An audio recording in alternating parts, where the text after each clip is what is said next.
And church and community leaders in Ferguson, Missouri are planning a march today at 5 p.m. Eastern, billing it as a peace, love, prayer march. It comes as Ferguson police have asked groups to assemble only during daylight hours after several nighttime protests ended in violent clashes.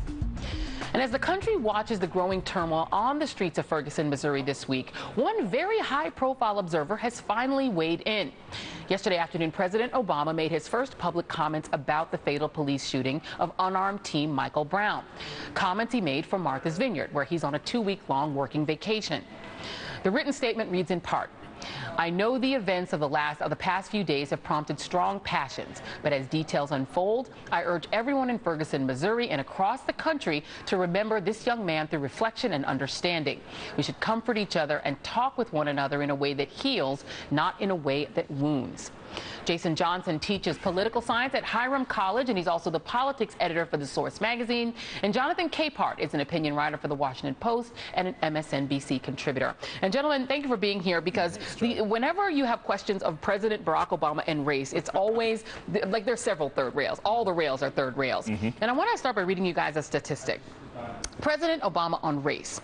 In his first 2 years as president, Obama spoke less about race than any other Democratic president since 1961, according to a study by Daniel Q. Gillian, a political scientist at the University of Pennsylvania in Philadelphia.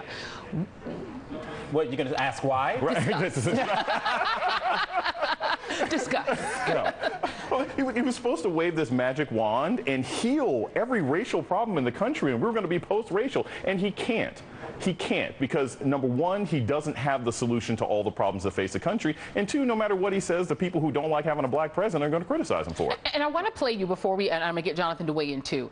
President Obama actually has spoken very memorably about issues that involve race, if not about race itself. Let me show you the first time. I'm going to play you the very first time President Obama, as president, touched on an issue that had race involved. Let's listen.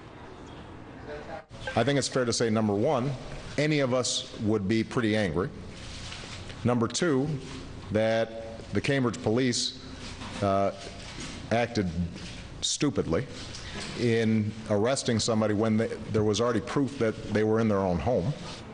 And Jonathan, the reaction to that, he had to have a beer summit, there was this huge conflagration. Is that why, in your mind, President Obama has been so reticent to really talk about the Michael Brown case? Well, you remember, it wasn't just he said that and then boom, miraculously they were there having the beer summit.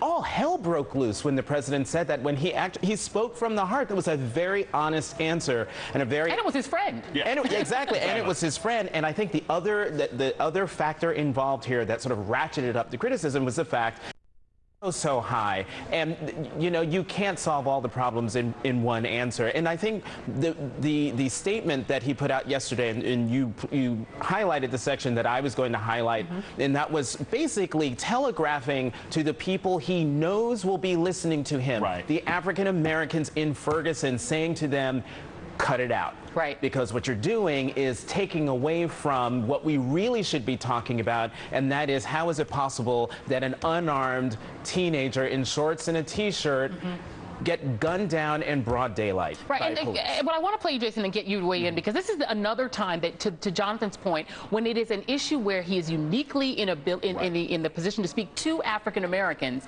and the reaction is still conflagration. Let's play the second time that the president memorably talked about race. You know, when Trayvon Martin was first shot, I said that this could have been my son. Another way of saying that is Trayvon Martin could have been me 35 years ago. Jason, is the president just hamstrung from being able to, even on a personal level, communicate to the African community or about the African American community? I think it varies, because it depends on who he's talking to. If you're one of the families that's in essentially one of these occupied communities where you have police forces that are incredibly hostile, this is meaningful. If you're in another kind of African American community, you're saying, hey, he's not doing enough. You know, he talks a good game, and then he goes right back into respectability politics about sagging pants. So the problem is, Obama doesn't seem to be able to have the rhetoric to communicate with as many different people as are affected by these acts of violence is what's really happening. And that's his real problem. Although I would disagree with that, because I was in the briefing room. I was there, not behind the camera, when the president made that statement, and it was incredibly powerful. It was a surprise. No one knew he was coming out to speak to the nation, and to have the president of the United States speak on such a personal level. There was no politics involved in here. For him to say, you know, 35 years ago, Trayvon could have been me.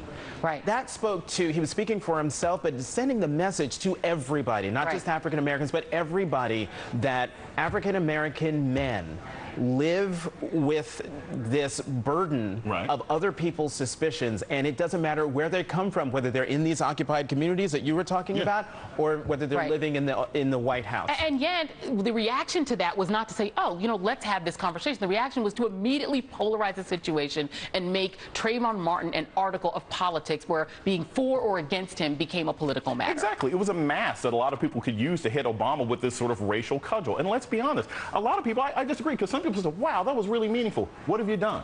What have you done, President Obama? You know, we still have standard ground laws everywhere. There are all sorts of things that people wanted policy-wise after the president expressed something personally that we haven't seen manifest. And that's the real challenge. What's going on in Ferguson right now, as terrible as it is, in 6 or 8 months, if and when we get the magical reveal of who this police officer is there going to be any federal change? And if there isn't, it's kind of just an empty statement.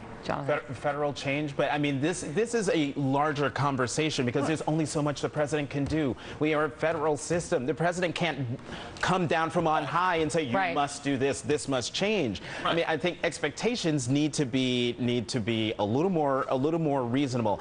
It is not insignificant to have the president of the United States speak to issues that affect you, the African American community, especially when you are so used to the president of the United States and just the federal government ignoring you. Right, and that is going to have to, for now, be the last word, but I suspect this conversation will continue in the green room. Jason Johnson, Jonathan Capehart, thank you both for being here. Joy. Thank you. Okay, and coming up, the